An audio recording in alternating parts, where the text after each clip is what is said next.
नमस्कार, आप देख रहे हैं आज तक। मैं हूं आपके साथ रोहित सरदाना। शाम के 5 बजने वाले हैं और वक्त तो चला है दंगल का। किसानों पर देश में चल रहे दंगल के बीच कृषि सुधार, आंदोलन, राजनीति और कृषि क्षेत्र में बदलाव। प्रधानमंत्री नरेंद्र मोदी ने आज इन सारे पहलुओं पर अपनी बात रखी है। राज्यसभा में राष्ट्रपति के अभिभाषण पर चर्चा में प्रधानमंत्री ने आज कृषि कानूनों पर अडिग रहने का संकेत देने के साथ साथ कहा कि कानून बनते हैं तो अच्छे सुझावों पर उनमें बदलाव भी होता है। पीएम ने कहा कि आज जो कृषि सुधार हुए उनकी वकालत पहले की सरकारें करती रही हैं। पीएम ने विपक्ष से कहा कि बदलाव होने दें, अगर अच्छा हुआ तो विपक्ष के नाम, खराब हुआ तो मोदी के नाम। पीएम मोदी ने आंदोलन खत्म करने की अपील भी की, एमएसपी के बने रहने की गारंटी भी दी, मंडियों को और आधुनिक बनाने पर जोर भी दिया, लेकिन साथ ही साथ कहा कि आजकल एक नई एफडीआई है, वो है फॉरेन डिस्ट्रक्टिव आइडियोलॉजी। मोदी ने यह भी कहा कि आजकल कुछ आंदोलनजीवी होते हैं जो खुद तो आंदोलन खड़े नहीं करते, लेकिन कहीं भी आंदोलन हो तो वहां पहुंच जरूर जाते। पीएम ने आंदोलनजीवी परजीवी कह के उन्हें संबोधित किया। पीएम मोदी ने खुद की आलोचना के मद्देनजर यह भी कहा कि मोदी है तो मौका है, आनंद लीजिए। कुल मिलाकर प्रधानमंत्री मोदी ने आज कृषि कानूनों पर अपनी सरकार की नीति और नीयत को एक बार फिर साफ किया। लेकिन सवाल यह कि क्या प्रधानमंत्री की अपील के बाद किसान आंदोलन खत्म होगा या फिर वाकई मोदी है तो मौका है। पहले रिपोर्ट देखिए, प्रधानमंत्री की बात सुनिए, फिर आपको बताते हैं आज दंगल में मेहमान कौन कौन है। श्रमजीवी, बुद्धिजीवी, ये सारे शब्दों से परिचित हैं। लेकिन मैं देख रहा हूं कि पिछले कुछ समय से इस देश में एक नई जमात पैदा हुई है, एक नई बिरादरी सामने आई है, और वो है आंदोलनजीवी। ये जमात आप देखोगे, वकीलों का आंदोलन है, वो न वहां नजर आएंगे, कभी पर्दे के पीछे, कभी पर्दे के आगे। एक पूरी टोली है जी, ये सारे आंदोलनजीवी परजीवी होते हैं। मैं विश्वास दिलाता हूं कि मंडियां अधिक आधुनिक बने, अधिक प्रतिस्पर्धी होगी। इस बार बजट में भी उसके लिए हमने प्रावधान किया है। इतना ही नहीं, एमएसपी है, एमएसपी था, एमएसपी रहेगा। किसी न किसी को यह काम करना ही पड़ेगा। आज मैंने किया है, गालियां मेरे खाते में जाने दो, लेकिन इस अच्छा करने में आप जुड़ जाओ। बुरा हो मेरे खाते में, अच्छा हो आपके खाते में, आओ मिलकर के चले। यहां जो विरोध में दल है, उनकी भी जहां सरकारें हैं, वहां आधा अधूरा कुछ न कुछ तो किया ही है, क्योंकि उनको भी मालूम है रास्ते का रास्ता तो यही है। और मैंने देखा इस चर्चा में लॉ का जो स्पिरिट है उस पर किसी की चर्चा नहीं हुई है। शिकायत दिया गया, तरीका ठीक नहीं था, जल्दी कर दिया, इसको नहीं पूछा, ये रहता है। वो तो परिवार में शादी होती है तो भी फूफी नाराज होकर के कहती है मुझे कहां बुलाया। वो तो रहता है, इतना बड़ा बड़ा परिवार है तो। लेकिन मैं देख रहा हूं इन दिनों एक नया एफडीआई मैदान में आया है। ये नए एफडीआई से देश को बचाना है। एफडीआई चाहिए, फॉरेन डायरेक्ट इन्वेस्टमेंट। लेकिन ये जो नया एफडीआई आज नजर का आ रहा है, ये नए एफडीआई से जरूर बचना होगा। और ये नया एफडीआई है foreign destructive ideology, foreign destructive ideology. और इसलिए इस एफडीआई से देश को बचाने के लिए हमने और जागरूक रहने की जरूरत है। सदन में भी जिस तरह चर्चा हुई, और मैं सच बताता हूं, चर्चा का स्तर भी अच्छा था, वातावरण भी अच्छा था। ये ठीक है कि इससे कितने लाभ होते हैं, मुझ पर भी कितना हमला हुआ, हर प्रकार से जो भी कहा जा सकता है कहा। लेकिन मुझे बहुत आनंद हुआ कि मैं कम से कम आपके काम तो आया। देखिए, आपके मन में एक तो कोरोना के कारण ज्यादा जाना आना होता नहीं होगा, फंसे रहते होंगे, और घर में भी खिचड़ी चलती होगी। अब इतना गुस्सा यहां निकाल दिया तो आपका मन कितना हल्का हो गया। आप घर के अंदर कितनी खुशी चैन से समय बिताते होंगे। तो ये आनंद जो आपको मिला है, इसके लिए मैं काम आया, ये भी मैं अपना सौभाग्य मानता हूं। और मैं चाहूंगा ये आनंद लगातार लेते रहिए। चर्चा करते रहिए, लगातार चर्चा करते रहिए, सदन को जीवंत बनाते रखिए। मोदी है, मौका लीजिए। तो आपको बता दें कि दंगल में आज हमारे साथ गौरव भाटिया हैं, वो बीजेपी का पक्ष रखेंगे। हमारे साथ अभय दुबे हैं, वो कांग्रेस पार्टी का पक्ष रखेंगे। हमारे साथ मनजिंदर सिंह सिरसा हैं, वो शिरोमणि अकाली दल का पक्ष रखेंगे। और हमारे साथ अजय आलोक हैं, वो जेडीयू का पक्ष रखेंगे। सबसे पहले गौरव भाटिया, आंदोलनजीवी परजीवी हैं, मोदी है तो मौका है, मजा लेते रहिए। और फिर साथ साथ कि हर शादी में एक फूफी होती है, वो नाराज हो जाती है। ये तंज किस पर है? रोहित जी, देखिए, हम सबसे पहले एक बात जरूर कहना चाहूंगा कि आज नरेंद्र मोदी जी ने जो भाषण दिया, मैं समझता हूं हर नागरिक को उस पर गर्व होगा। और एक बहुत बड़ी बात आपने सही कहा, उन्होंने कहा कि ऐसे आंदोलनजीवी भी हैं जो अपना तंबू वहां गाड़ लेते हैं जहां आंदोलन चल रहा होता है। उनको इससे कोई मतलब नहीं है कि मुद्दा क्या है, इनका लाभ कैसे करा सकते हैं आंदोलनकारियों का, बस उनको अपना आंदोलन जारी रखना। और ये इसलिए है कि वो मोदी जी से नफरत करते करते देश का नुकसान कर रहे हैं। दूसरी बात जो बहुत प्रमुख है, छोटे किसानों की चिंता किसी को नहीं हो रही। छोटे किसानों के लिए बड़े बदलाव लाए गए हैं, उनकी किस्मत बदल जाएगी। लेकिन जो बड़े किसान या बिचौलिए हैं या कुछ लोग हैं जो आंदोलनजीवी हैं, वो नहीं चाहते कि ऐसा हो। वरना आप बताइए, अपने प्रधानमंत्री जी की ही बात को बढ़ा रहा हूं, 75 दिन तक क्या एक छोटा किसान, जिसकी बात आज हमारे प्रधानमंत्री जी कर रहे थे, वो कर सकता है? 6,000 रुपए किसान सम्मान निधि, जिसका जिक्र प्रधानमंत्री जी ने किया, जब लागू हुई तो आपको मालूम है विपक्ष ने और इन आंदोलनजीवियों ने क्या कहा? इन्होंने ये कहा कि ये अपमान निधि है, ये सम्मान निधि नहीं है। और इसीलिए मैं कहूंगा, कुछ लोग होते हैं, जैसे शादी का ही उदाहरण है कि लड़की और लड़की वाले अपनी तरफ से बहुत अच्छा इंतजाम करते हैं, उसमें फूफी होती हैं, वो हर चीज में नुक्स निकालती हैं, वो बताती है कमी है। उनसे ये पूछा जाए अच्छा क्या है तो वो नहीं बताती हैं। वही बात यहां पे विपक्ष भी कर रहा है। विपक्ष के पास ना दिशा है, ना उनको पता है कानूनों में है क्या, और उनको ये भी नहीं पता कि कानूनों में सुधार क्या करना है, लेकिन विरोध के लिए विरोध कर रहे हैं। भाटिया जी, शादी में तो दूल्हा ही सड़क पे बैठा 75 दिन से, फूफी की तो बाद में बात आती है। जिसके लिए आप कर रहे हैं वो बैठा ना सड़क पे। तो मैं इतना जानता हूं कि कोई भी छोटा किसान ट्रैक्टर पे सोफा लगा के नहीं बैठता है, जैसे एक आदरणीय 50 साल के अपरिपक्व बालक बैठे थे। और रोहित जी, ये सवाल जरूर पूछिएगा कि क्या कोई छोटा किसान जिसको सरकार मदद कर रही है किसान सम्मान निधि बीमा योजना के तहत और सॉइल कार्ड देके, क्या वो 75 दिन तक अपनी खेती से दूर रह सकता है? हमने सबने देखा है किस तरह से तिरंगे का अपमान हुआ, गालियां दी गई। शर्जील इमाम उमर खालिद किसान बन गए, योगेंद्र यादव किसान बन गए। ये किसान है नहीं, और भारत की जनता ये देख चुकी है। और एक बात और कहूंगा, विरोधाभास देखिए, ये प्रश्न आज जरूर पूछिएगा। एक पंजाब कॉन्ट्रैक्ट फार्मिंग एक्ट है, सेक्शन 25, पूछिएगा जरूर, मैं आपसे गुजारिश कर रहा हूं। वो कहता है कि अगर उल्लंघन किया कानून का पंजाब में किसान ने, तो उसके जेल की सलाखों के पीछे भेज देंगे। ये कानून क्यों नहीं रद्द हुआ? इसके खिलाफ प्रदर्शन क्यों नहीं? राहुल गांधी क्यों नहीं प्रश्न उठाते? कैप्टन अमरिंदर सिंह वापस क्यों नहीं लेते? ये प्रश्न जरूर पूछिएगा। ठीक है सिरसा जी, 5 बजते गाड़ी निकाल लेते हैं लगता है, क्योंकि जब इनको 5 बजे बुलाते हैं हम हमेशा गाड़ी में ही रहते हैं। सिरसा जी, माफी चाहता हूं जी आज के लिए। कोई बात नहीं, आप चलते चलते बात कर सकते हैं तो भी हमें कोई दिक्कत नहीं है। लेकिन ये आप जा रहे हैं या आ रहे हैं प्रधानमंत्री की बात के बाद? आपने आने का सोचा है या जाने का ही है अभी भी, कि चलते ही रहना है और जाना है? नहीं, देखिए, पहले तो मैं आपको एक बात, आज मुझे इस बात की जरूर तसल्ली हुई है कि पिछले कुछ दिनों से कम मैं खुद भी बड़ा आहत था, और बहुत सारे लोगों को एक बात की बड़ी तकलीफ हो रही थी, दुख हो रहा था। ऐसा मैसेज जाने लग पड़ा था जिसके कारण हमें लगता था कि सिखों का पर्टिकुलर नुकसान हो रहा है, और एक ऐसा मैसेज आ रहा है कि जैसे हम कोई देश विरोधी हैं।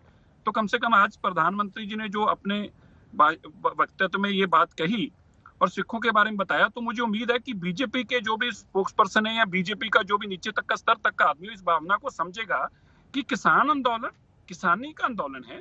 अगर उसके अंदर पंजाब का किसान है तो उसका मतलब ये नहीं है कि वो कोई एंटी देश की बात करता है या एंटी देश के खिलाफ बोलता है।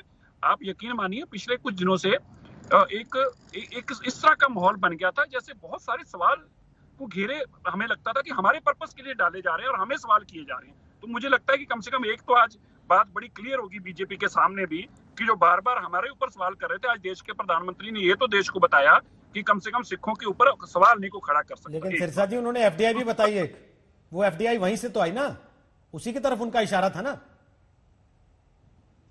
नहीं, मुझे नहीं पता उन्होंने एफडीआई के बारे में क्या बोला, मेरे ध्यान में नहीं है, हो सकता मैं मिस कर गया हूं उस चीज को।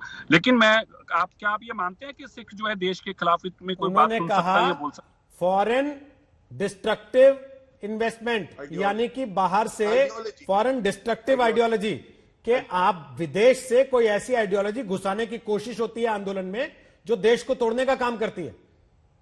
नहीं, ठीक है ना, हमें कोई इतराज नहीं है, जब तक वो किसी के प्रति बोल रहे हैं तो हमें इतराज थोड़ा ही, हमें तो अपनी चिंता थी ना कि सिखों के प्रति। तो आज उन्होंने क्लैरिफाई किया कि सिख तो ऐसे नहीं है। ये तो बात आप मानते हैं या मैं गलत कह रहा हूं इस बात पे? तो अब इसके बाद जो कड़वाहट थी वो कम हुई है, आपको लगता है बातचीत होगी, थोड़ा बेहतर होगा माहौल, या गाली देते रहेंगे वहां से लोग? नहीं, बहुत देखिए, पैसे भेजना एक अलग विषय हो सकता है, लेकिन पैसे देश के खिलाफ भेजना, ये देखिए, हम पहले दिन से कहते हैं ना, हम बर्दाश्त करते हैं ना ऐसे लोगों का साथ देते हैं, और ना ही हमारे किसान भाई ऐसे लोगों का साथ देंगे। हमारा घर से एक किसान बनता है तो दूसरा जवान बनता है। लेकिन ये माहौल जो बनाया जा रहा था, उसका मैं समझता हूं कि आज कम से कम जो बीजेपी के स्पोर्ट्समैन भाटिया जी बैठे हैं, वो भी इस बात को आज के बाद कम से कम बोलने से पहले जरूर इस पे विचार करेंगे कि देश के प्रधानमंत्री की लाइन लेंगे, कोई नई लाइन नहीं लेंगे। एक बात। दूसरी बात, कांग्रेस की बात भाटिया जी ने कही, तो मैं तो पहले दिन से कह रहा हूं, कांग्रेस तो बिल्कुल यही कानून लेके आना चाहती थी और 2017 में पंजाब में लेके आई है। बिल्कुल ठीक कहा। हमने तो बार बार चिल्ला के कहा कि कैप्टन अमरिंदर सिंह विरोध करने से पहले उस कानून को तो वापस लें। वो तो खुद ही कानून उन्होंने लागू किया। जो केंद्र सरकार ने कानून लागू किया है, वही तो कैप्टन अमरिंदर सिंह ने पंजाब में कानून लागू किया है। हम तो बिल्कुल कह रहे हैं, और हम तो यह भी कह रहे हैं कि 2012 में, आज तो मोदी जी ने भी कहा कि डॉक्टर मनमोहन सिंह जी और कांग्रेस ये 2012 में लाना चाहती थी। हम तो कह रहे हैं कि कांग्रेस ने भी यही काम कर रही थी। तो कांग्रेस इस बात से भाग रही थी, हम तो उनको खुद ही कटारे में खड़ा कर रहे हैं।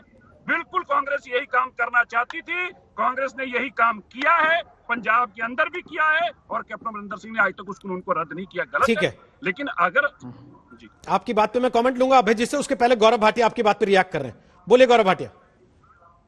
देखिए, मैं बिल्कुल एक बात स्पष्ट कहूं, जो आज नरेंद्र मोदी जी ने कहा है सिख समाज के लिए, भारतीय जनता पार्टी और पूरा देश सिख समाज का बहुत आदर करता है। उनके शौर्य के चर्चे केवल भारत में नहीं, पूरे विश्व में होते हैं। और अभी प्रकाश पर्व पे भी हमने देखा था किस तरह से हमने जो है श्रद्धांजलि दी और व्यक्त किए अपने जो भाव थे। लेकिन अकाली के नेता मनिंदर जी, मैं आपसे एक बात कहूंगा, आज तक पे ही आपने कहा था भिंडरावाले से आपकी हमदर्दी है, तो बिल्कुल स्पष्ट कर दूं, कोई अगर देश के खिलाफ रहेगा तो उसके लिए इज्जत बिल्कुल नहीं होगी। तो नरेंद्र मोदी जी ने जो कहा है, वो भारतीय जनता पार्टी का हर नेता कहता है कि हमारे भाई हैं, जो आंदोलनकारी भी हों चाहे, लेकिन अगर उसमें कोई खालिस्तानी झंडा लगाएगा तो वो हमारे समाज के लिए खतरा है, देश के लिए खतरा है, और उसको आप सिख समाज से ना जोड़ें, यही मेरी विनती है। और भिंडरावाला पे हो सकता है कि आप आज कहें कि आप उससे हमदर्दी नहीं रखते हैं, ये अपेक्षा मैं आपसे जरूर करूंगा। बोले सिरसा जी। नहीं, मुझे भाटिया जी की बात समझ में नहीं आती कि भाटिया जी उन चीजों को बीच में लाना चाहते हैं जिनका ना तो किसानी आंदोलन से, आपने कहा, मैं बिल्कुल आपके साथ सहमत हूं। आप छोड़िए, हम लोग भी कभी भी कोई देश को बांटने की बात कहे, झंडा लगाए, खालिस्तान की बात करें, हमने कब आपको कहा कि आप उसकी बात करेंगे? लेकिन आप एक बात सुने, आप बोल दीजिए ना, मैं तो आपको एक और मौका दे रहा हूं, मैं सुनना चाहता हूं। आप बोलिए भिंडरावाला आतंकवादी था। मुझे नहीं, जो ना तो आप ठीक है, फिर आप जरूरत रखते हैं, आपकी तो इसलिए रोहित जी हो गई बात, भाव की जरूरत इनका असली मुझे बताएं, कोई आप ऐसी सर्टिफिकेट नहीं देने वाला हूं, लेकिन ये पूरा देश देखता है। आप भिंडरावाले को देशभक्त मानते हैं, आप देश को आग लगाने वाला काम आतंकवादी मानते हैं, क्यों करना? और इसीलिए सिख समाज का अपमान मत करिए। सिख समाज कभी भी इस तरह के उपद्रवी जो होते हैं उनके साथ अपनी पहचान नहीं रखेगा। अच्छा, ठीक, अब झगड़ा नहीं। सिरसा जी, आपने खुद इस बात को कहा कि प्रधानमंत्री की बात से आपको राहत मिली है, सिख समाज के लिए उन्होंने जो शब्द कहे उनका आपने स्वागत किया।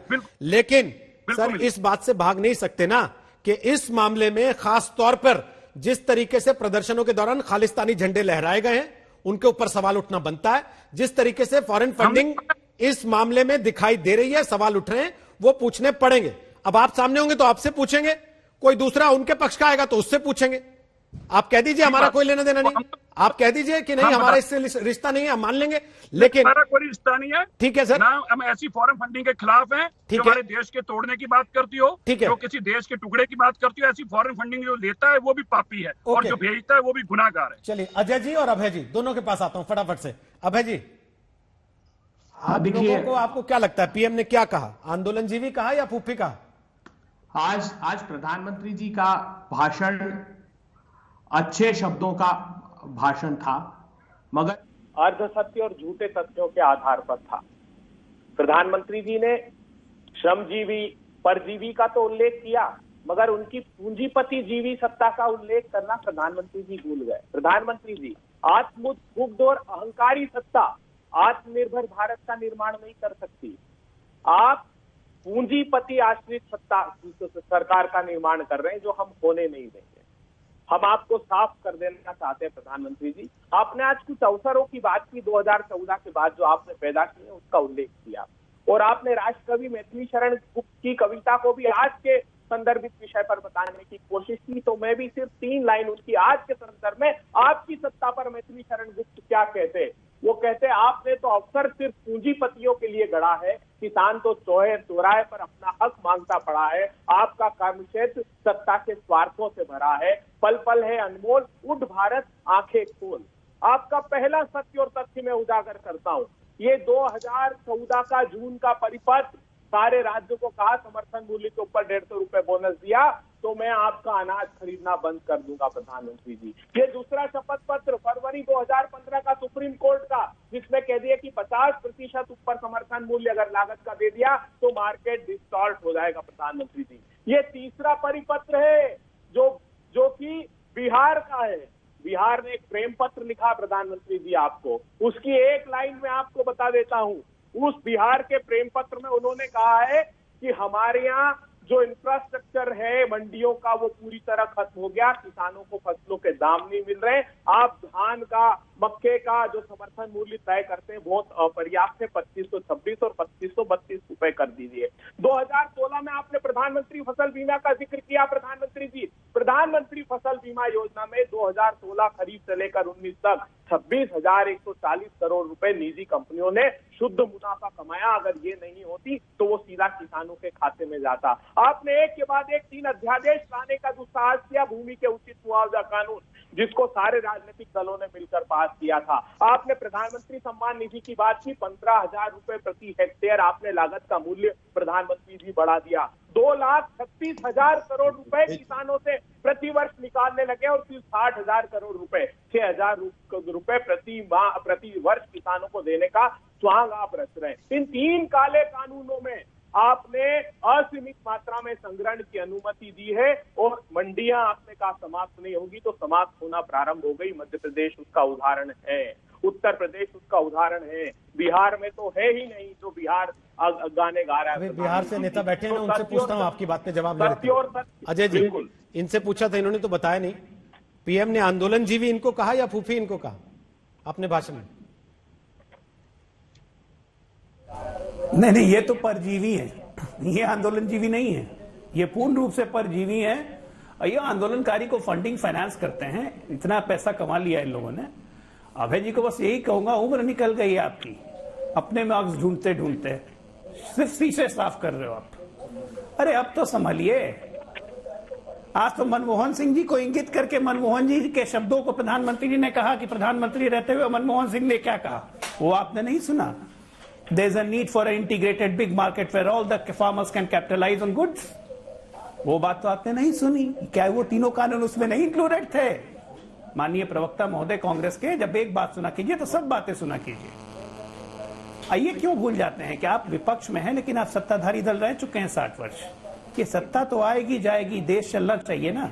रिफॉर्म की कोशिश तो आपने भी की है किसानों की, ये भी प्रधानमंत्री ने आपकी पीठ थपथपाई।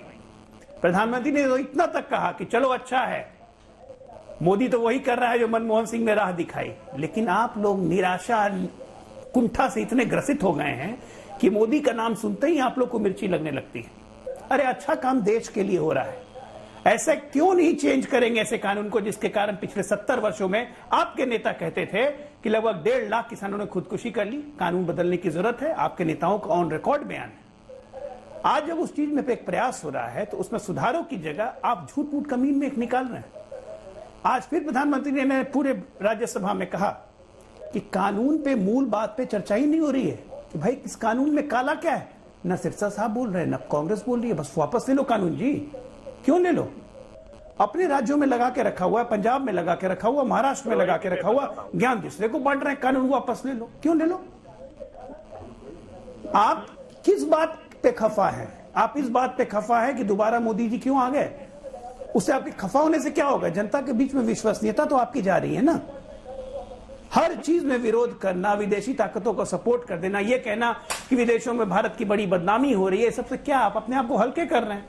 आप और आपके नेता, आपकी पार्टी अपने आप को हल्की करते जा रही है, जनता से पकड़ छूटती जा रही है। और देखिए आप सिरसा साहब लड़ भी जाते हैं। बीच में मत बोलिए। अरे बीच में मत बोलिए ना। बीच में क्यों बोल रहे हैं? बीच में मत बोलिए ना। बीच में मत बोलिए ना। बीच में मत बोलिए। अपने बारे में अपनी बारे में बोलिए। अभी देखिए कांग्रेस, अभी सिरसा साहब ने तुरंत कांग्रेस को घेर लिया। अभी सिरसा, अरे एक मिनट सुनिए ना। अभी सिरसा साहब ने कांग्रेस पार्टी को घेर लिया कि कांग्रेस पार्टी यही कानून लेके आना चाहती थी। आज भी क्या कैप्टन अमरिंदर सिंह वही कानून लगना चाहते हैं। अरे आपस में जमीन छीनने की होड़ आप में क्यों लगी हुई है, जबकि दोनों की जमीन खिसक रही है? समस्या तो वहाँ है ना, राजनीतिक समस्या। बताइए। ठीक है, राजनीतिक समस्या है। अभय जी, गौरव भाटिया ने एक बड़ा आरोप लगाया आपके ऊपर। नहीं करते हैं। गौरव भाटिया ने बड़ा आरोप लगाया। जैसे आप दस्तावेज दिखा के आरोप लगा रहे हैं, उन्होंने दस्तावेज दिखा के आरोप लगाया। पंजाब में कॉन्ट्रैक्ट फार्मिंग के कानून में अगर किसान कहीं कॉन्ट्रैक्ट तोड़ता है तो उसको जेल की सजा है या नहीं है? रोहित सरदाना जी, सर है या नहीं? ये सच। मैंने कहा ना, प्रधानमंत्री की तरह अर्धसत्य बोलते हैं। आप बता दीजिए ना। हाँ सुनिए, इनसे पूछिए। 3 महीने हो गए, हम जो कानून लाए हैं उसपे हमने ये प्रावधान कर दिया है कि कोई भी कारपोरेट जगत का, कोई भी पूंजीपति, कोई भी व्यापारी अगर किसानों से समर्थन मूल्य के नीचे फसल के खरीदेगा तो उसको जेल भेज दिया जाएगा। 3 महीने हो गए, ये स्वीकृति नहीं दे रहे केंद्र को। हम एक कानून और उसके साथ लेकर आए। सर, किसान को जेल में डालने का प्रावधान है या नहीं है कॉन्ट्रैक्ट पूरा नहीं करने की सूरत में? हाँ या ना तो बता दीजिए। पूंजीपतियों को जेल में डालने का प्रावधान है। सर, किसान को भी जेल में डालने का प्रावधान है या नहीं है? अरे वो तो 2003 का मॉडल एक्ट था जो सारे राज्यों ने, 25 राज्यों ने लागू कर रखा है। ये पंजाब अकेले पता नहीं। 25 राज्यों में कॉन्ट्रैक्ट फार्मिंग हो रही है सर? 25 राज्यों में कॉन्ट्रैक्ट फार्मिंग हो रही है? सुनिए बिल्कुल सुनिए रोहित सरदाना जी, बहुत बड़ा खुलासा करता हूँ। 2019 में लोकसभा में जवाब दिया है इसी सरकार ने। जो 2020 से हम रिफॉर्म्स की बात कर रहे थे, हम कृषि सुधार की बात कर रहे हैं, ये पूंजीपति उद्धार की बात कर रहे हैं। कैसे, मैं बताता हूँ। हमने यूनिफाइड सिंगल लाइसेंस 25 राज्यों ने लागू कर रखा है। कॉन्ट्रैक्ट फार्मिंग 25 राज्यों ने लागू कर रखी है। इंटर स्टेट ट्रेड सारे राज्यों ने लगभग लागू कर रखा है और ये 2003 से ही चल रहा है। तो फिर आप कॉन्ट्रैक्ट फार्मिंग के नाम से किसानों को डरा क्यों रहे हैं पिछले 6 महीने से? नहीं कि कॉन्ट्रैक्ट फार्मिंग आ जाएगी तो तुम बिक जाओगे, तुम्हारी जमीन चली जाएगी। अगर आप ये खुद कह रहे हैं कि लागू कर रखा है 25 राज्यों में, तो फिर लोगों को ये क्यों बता रहे हैं आप कि कॉन्ट्रैक्ट फार्मिंग हुई तो आप लोग की जमीन चली जाएगी? बहुत अच्छा पूछा आपने। क्यों बता रहे हैं? क्योंकि सीपीसी में इन्होंने जो संशोधन, इन्होंने प्रोविजन कर दिया कि वो सीपीसी के तहत एसडीएम की कोर्ट में अगर मुकदमा है तो नहीं जा सर, उस पे तो सीधे तौर पर बताया जा चुका है। और जब किसानों ने जाके कहा कि हमें लिखित में चाहिए तो सरकार ने कहा कि हम संशोधन भी कर देते हैं कि आपको जिस भी अदालत में जाना हो आप जा सकते हैं। आगे बढ़कर सुन लीजिए, इन्होंने जो देखिए, ये तो 16 संशोधन की बात कर रहे हैं। अगर ये 16 संशोधन करेंगे तो उस कानून में कुछ बचेगा ही नहीं। राकेश टिकैत, किसान आंदोलन के नेता, भारतीय किसान यूनियन के नेता, प्रधानमंत्री के भाषण के बाद उन्होंने क्या कहा, सुनवाते हैं फिर गौरव भाटिया के पास। राकेश टिकैत हमारे साथ है। आज राज्यसभा में प्रधानमंत्री ने लंबा चौड़ा जवाब दिया है कृषि कानूनों को लेकर। आपको वे तो ये कह रहे कि किसान घर चले जाए, तो किसान कैसे चले जाएगा घर? इतना बातचीत नहीं होगी, उसका समाधान नहीं होगा तो कैसे चले जाएगा? बातचीत उन्होंने तो कहा है ना, क्योंकि अगर संसद से कोई बात कही जा रही है तो उसका अपना वजन होता है। कह रहे हैं कि एमएसपी है, एमएसपी था, एमएसपी रहेगा। उस पर कानून भी बनेगा, ये भी कह देना चाहिए उनको। कानून जो लोग भूख पे व्यापार करते हैं, भूख के आधार पर रोटियों की कीमत दिन रात बढ़ेगी, वो नहीं होगा। राजनीतिक मंच है, भूख पर व्यापार नहीं होगा। आप जो हमें समर्थन देने के लिए आ रहे हैं उसके लिए आपका धन्यवाद। इतना लंबा चौड़ा प्रधानमंत्री ने बोला है, दे सकते न मंच दे फिर सकते, दिक्कत क्योंकि हमारा मतलब कहा अब कैसे बात बढ़ेगी? उन्होंने तो कहा कि बातचीत भी चल रही है। आपका बातचीत चलाओ, बातचीत क्या जो प्रधान बातचीत जी है चलाओ। वो उनको कानून वापस ले लीजिए, किसान घर चला जाएगा। गौरव भाटिया बोलिए, राकेश टिकैत की बात पर भी और अभय दुबे की बात पर भी। देखिए, सबसे पहले तो कानून की कम जानकारी होने के कारण जिस तरह के तथ्य रखे जाते हैं आपके चैनल पे कांग्रेस प्रवक्ता द्वारा, सेक्शन 25 कॉन्ट्रैक्ट फार्मिंग एक्ट जो पंजाब में है, इसका कोई लेना देना नहीं है। जो संशोधन पंजाब में अभी किया गया है, जो 3 कानून है उसके तहत, वो अनुच्छेद 254 में किया गया है। थोड़ा पढ़िए। और इन्होंने इसीलिए उस प्रश्न का उत्तर नहीं दिया था। दूसरी बात, आपको याद है 29 जनवरी 2021 को राहुल गांधी आए थे, तीनों कानूनों के नाम नहीं पता थे, उनसे उम्मीद भी नहीं है पता होंगे, लेकिन वो यहां तक बोल गए थे रोहित जी कि सिविल सूट नहीं फाइल कर सकता किसान, ये हक ले लिया। तो इसी कानून में पंजाब कॉन्ट्रैक्ट फार्मिंग एक्ट में सेक्शन 26 क्या कहता है? No civil court shall have jurisdiction. Same provision यहां है। इसको वापस कराइए कैप्टन अमरिंदर जी से कह के। दूसरी बात, इन्होंने कहा हलफनामा 2015 का था, शपथ पत्र दिया। अरे उसके बाद एमएसपी 1.5 गुना लागू किसने करी? हमारी सरकार ने करी। तो बीच में ना बोले, बीच में। रोहित जी देखिए, शांत करा लीजिए इनके बीच में, इसीलिए एक शब्द नहीं बोला था आज मैं चाहता हूं इनका घिनौना चेहरा जनता के सामने आए। अरे आपका घिनौना चेहरा है। आपने किसानों जैसा भी है, किसानों की शहादत हो गई, हमारे घिनौने चेहरे की बात करते हैं आप। रोहित जी दामन की ये मैं इनसे चर्चा ही नहीं करूंगा। अभय जी कोई बात। अच्छा, एक चीज का जवाब सुन लीजिए ना, आप बोल रहे थे आप तो बताइए, सुनते रहे ना। आपने इतनी देर बात की ब्रेक से पहले, मर्यादित भाषा तो केवल सुनते रहे ना तो सर, मर्यादित भाषा प्रयुक्त नहीं की, केवल सुनते रहे ना सर। ठीक है ना, आप भी सुन लीजिए। बोलिए देखिए, सिरसा जी के पास। आज सारे दर्शक से ये पूछ रहे हैं कि 2015 में जो शपथ पत्र में कहा वो अहम है, या उसके बाद एमएसपी 1.5 गुना कर दी, जिसकी तारीफ स्वामीनाथन जी ने खुद करी कि नरेंद्र मोदी जी ने करी। 8 साल तक कांग्रेस ठंडे बस्ते में डाली हुई थी। तीसरी बात, आज प्रधानमंत्री जी ने स्पष्ट कर दिया है, एमएसपी थी, एमएसपी है और एमएसपी रहेगी। और यही भ्रम ये फैला रहे थे विपक्ष वाले। और दूसरी बात, इन्होंने क्या भ्रम फैलाया था, मैं इनकी भ्रम की राजनीति उजागर कर दूं। इन्होंने कहा था मंडी खत्म हो जाएंगी, और बजट देखिए रोहित जी, 1000 मंडियां बढ़ जाएंगी, कृषि मंडियां, ये भी प्रावधान किया गया। और चौथी बात, आपका चैनल अभी बता रहा था कि ये कह रहे हैं कि हम कार्रवाई करेंगे, पूछेंगे लता मंगेशकर जी या सचिन तेंदुलकर जी और जो हमारी प्रसिद्ध हस्तियां हैं, उन्होंने दबाव में तो नहीं ट्वीट किया।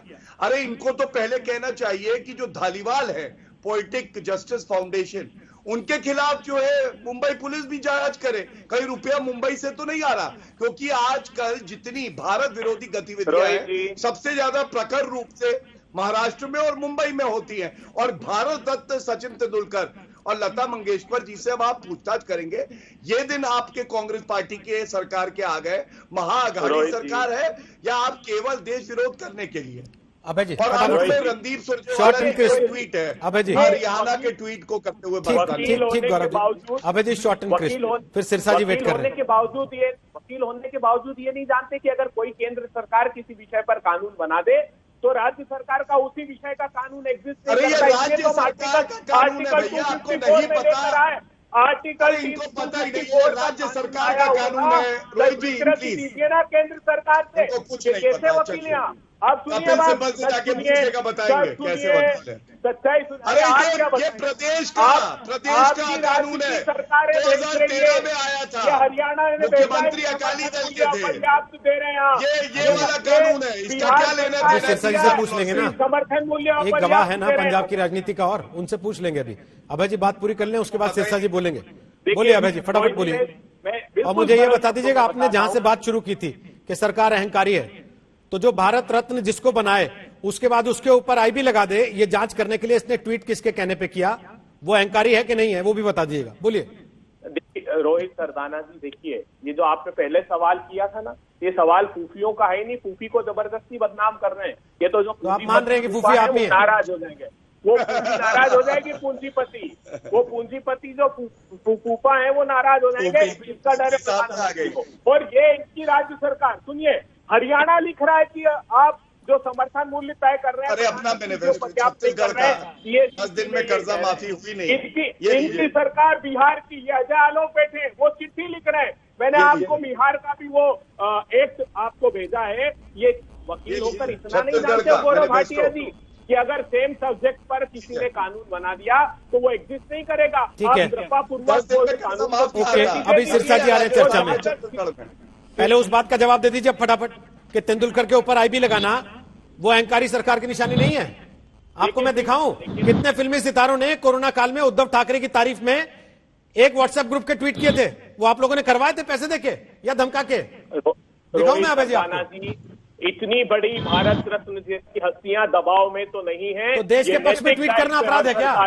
देश के पक्ष में ट्वीट कर देना अपराध है क्या? अगर देखिए, नहीं पक्ष, आप देश के पक्ष में ट्वीट करने पे आप पैरवी बैठवाएंगे, उसके पीछे जांच करवाएंगे और जो कहेगा भारत तेरे टुकड़े होंगे उसके लिए जाके खड़े हो जाएंगे कि ये तो अभिव्यक्ति की आजादी थी। देखिए रोहित सरदाना जी, ये समर्थन में ट्वीट करने की बात नहीं है, दबाव में ट्वीट तो नहीं किया उसका प्रश्न है। आप कैसे तय करेंगे, कैसे तय करेंगे? और फिर जो मैं पूछ रहा हूं, फिल्मी सितारों ने जो महाराष्ट्र सरकार की तारीफों के पुल बांधे थे कि कोरोना से लड़ाई में कमाल कर रहे हैं, वो दबाव में कराए गए थे, डरा के कराए गए थे, धमका के कराए गए थे? वो एक जैसे बताइए। उनकी भाषा एक जैसी बिल्कुल थी, देखिए खोल के एक जैसे थे। मैं कह रहा हूं आपसे खोल के देखिए, खोल के देखिए। उसमें आपत्ति थी क्या? अगर वो देखिए, ये इसमें और उसमें बहुत मतलब कोई भी यहाँ भी अपना राजनीतिक मकसद साधने के लिए किसी पर भी आपत्ति जता देगा, आप आईबी लगा देंगे उसके पीछे। सरकार हर व्यक्ति, मतलब आप आईबी लगा देंगे उसके पीछे। आप ये बताना चाहते हैं कि अगर हमारी सरकार होगी तो ये हालत कर देंगे तुम्हारी, धमकाना चाहते हैं आप लोगों को? अभय जी को समर्थन में जो खड़े हैं किसान आंदोलन के, उनके खिलाफ खड़े करने की कुछ चेष्टा कर रहे हैं। अरे जी, आप मुझे केवल ये बता दीजिए, अपने देश के पक्ष में किसी विदेशी को जवाब देना वो किसानों के खिलाफ कैसे हुआ, और उसके लिए आप आईबी कैसे लगा सकते हैं किसी के पीछे? देखिए आईबी किसने कहा कि आईबी लगा दी? आपने सुना नहीं? जांच कर रहे हैं, गृह मंत्री का बयान, जांच कर रहे हैं। अच्छा, तो जांच कैसे करेंगे? जांच कैसे करेंगे बताइए ना, जांच कैसे करेंगे? तो एक स्टैंडर्ड ऑपरेटिंग प्रोसीजर है, उसी के तहत जांच। क्या है वो बताइए ना, क्या है स्टैंडर्ड ऑपरेटिंग प्रोसीजर? क्या है? बात समझ लीजिए, यहाँ प्रश्न इस बात का नहीं है, यहाँ पर किसानों के खिलाफ नियोजित रूप से देश को भड़काने का। अभय जी, यहाँ प्रश्न इस बात का है कि अगर कोई देश के पक्ष में ट्वीट कर रहा है तो वो किसान के खिलाफ कैसे है, पहली चीज। और दूसरा, जो देश के पक्ष में ट्वीट करता है उसके पीछे आप एजेंसी लगाते हैं। जहां भारत तेरे टुकड़े होंगे का नारा लगता है, आप जाके बैठते हैं वहां पर कि यह अभिव्यक्ति की आजादी है। भारत तेरे टुकड़े होंगे, आप साथ बैठे थे जाकर, यह अभिव्यक्ति की आजादी है। भारतीय जनता पार्टी आप साथ में बैठे थे अभय जी, आपको याद करना चाहिए कौन कौन नेता गए थे आपकी पार्टी के। मुझे नाम बताने की जरूरत है क्या, या भूल गए कौन कौन गए थे? वो जो नारे लगाकर भागे वो लोग कहाँ हैं? उसका सवाल पूछे मैं आपके साथ हूँ, लेकिन आप पैरवी में खड़े थे और आप उससे भाग नहीं सकते अभय दुबे। याद रखिएगा इस बात को, ये देश भूलेगा नहीं इस बात को। याद रखिएगा कि आप साथ खड़े थे, भूलेगा नहीं ये देश उस बात को। अब सिरसा जी और अजय आलोक, आप दोनों को ला रहा हूँ, जो किसानों के साथ बर्बर व्यवहार किया। सिरसा जी और अजय आलोक, आप दोनों को ला रहा हूँ। पहले अजय आलोक जवाब देना चाहते हैं, दे दीजिए, फिर सिरसा जी से पूछूंगा किसान कानूनों की स्थिति पंजाब में क्या। अजय आलोक बोलिए।